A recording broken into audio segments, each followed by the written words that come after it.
Continuamos con el ejemplo mediante parábolas. Él decide establecerlo debido a una función didáctica en la que va a ejercer un paralelismo entre la novela en cadena y el juez Hércules. En primer lugar tenemos la novela en cadena.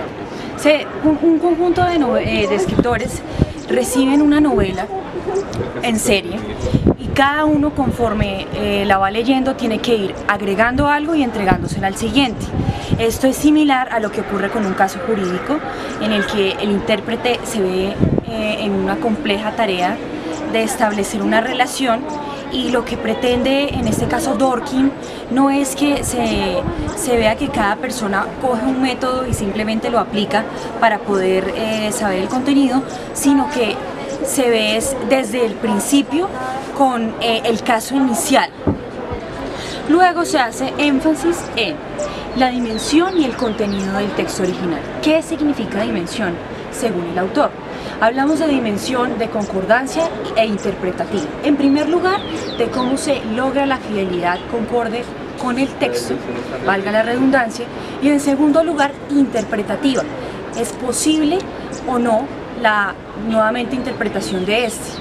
Luego, en este caso no es posible y se debe recurrir a otros recursos. Se resalta y hace énfasis en el contenido y la interpretación del texto original, en función de una dimensión nuevamente de concordancia, es decir, que se atañe a la fidelidad del texto, y en segundo lugar, interpretativa, en la que no existen posibles interpretaciones, valga la redundancia.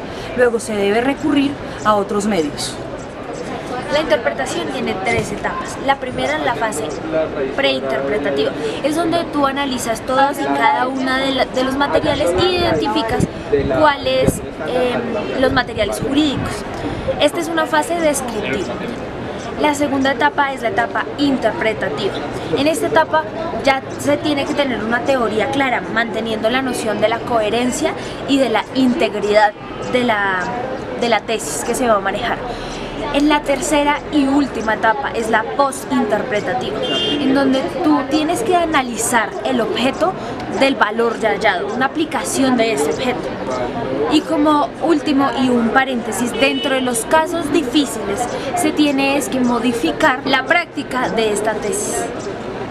Una de las múltiples teorías de Dworkin es el derecho como integridad. Él plantea que los jueces deben asumir la legalidad de los derechos y deberes, teniendo en cuenta que el autor los escribió en pro de una justicia y de una equidad.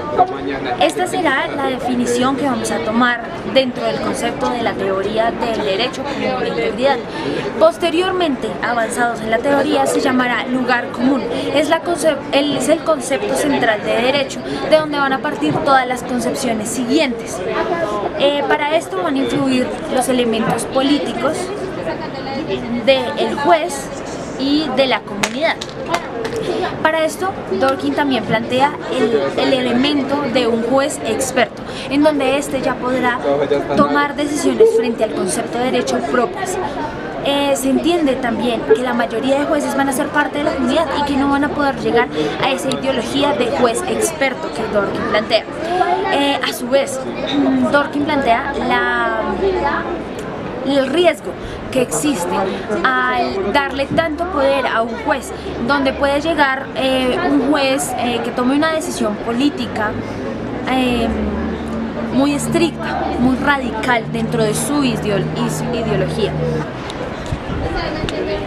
Se entiende también que el requisito de la norma moral se aligera cuando se trata de temas constitucionales. ¿A qué me refiero con esto?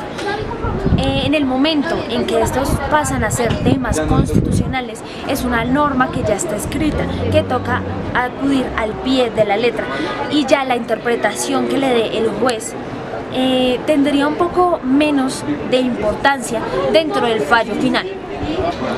La segunda parábola es el juez Hércules. ¿En qué consiste? Este va a ser el más criticado por Dworkin, debido a que él construye una estructura con él mismo titulándolo de Hércules, el cual va a resolver una serie de casos que él va bastante conocidos dentro de la jurisprudencia norteamericana, tales como el aborto, la responsabilidad en daños en un accidente automovilístico, discriminación, racismo, etc. Luego, este juez es una figura que tiene una capacidad intelectual enorme y a su vez un poder mediante el cual él se va a basar a partir de los derechos de las partes antes de tener en cuenta el conflicto, es decir, que no se vea irrumpido por opiniones de otros jueces o personal mismo. Ahora bien, vamos a hablar ahora de las obras que involucran a Hércules. En primer lugar, Takes the Right Seriously, la cual va a abarcar alrededor de 86 páginas con las críticas que 10 autores le plantean a este doctor. Y posteriormente hablamos de otra obra que es el Imperio of the Law, que también va a tener presencia de este personaje. Posteriormente tenemos que decir que su método de trabajo es un método el cual no tiene principios abstractos, sino que se va a basar en ese concepto del derecho como integridad. La interpretación de la norma jurídica, según Dworkin, plantea que la interpretación debe ser el eje central, la base de la aplicación del derecho.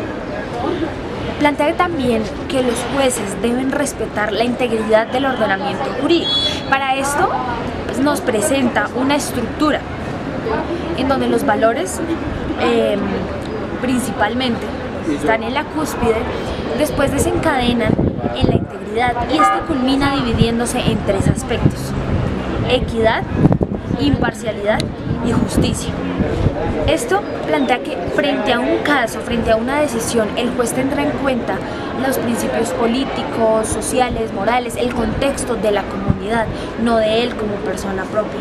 Culmino esto, dejándolos con un modelo que recibió fuertes críticas. Para Dworkin se calificó como un modelo elitista y antidemocrático, en donde él planteaba una sola tesis, que es la siguiente, abro comillas: solo los jueces de la integración pueden ser capaces de hallar una correcta interpretación de la norma, cierro comillas.